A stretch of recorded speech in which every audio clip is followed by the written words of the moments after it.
So முதலாவது இன்றைக்கு நாம தெரிஞ்சுக்கிற ஒரே ஒரு விஷயம் என்ன அப்படின்னா, டாக்டர் அம்பேத்கருக்கும் எனக்கும் என்ன மாதிரியான ஒரு தொடர்பு இருக்கு.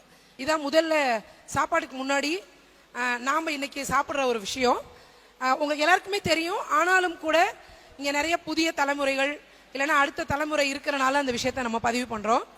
முதல் பாயிண்ட், ரொம்ப ஈஸியா எடுத்துக்கிற ஒரு தலைவர் இல்லை டாக்டர் அம்பேத்கர் அப்படின்றதுக்காக தான் இந்த பதிவை நான் உங்களோடு பதிவு பண்ணணும் அப்படின்னு நினைக்கிறேன்.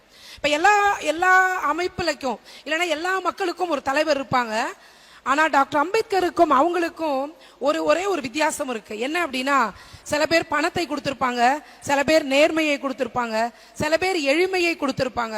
ஆனா ஒருத்தர் வாழ்க்கையவே கொடுத்திருக்காங்க அப்படின்னா அது டாக்டர் அம்பேத்கர் மட்டும் தாங்க.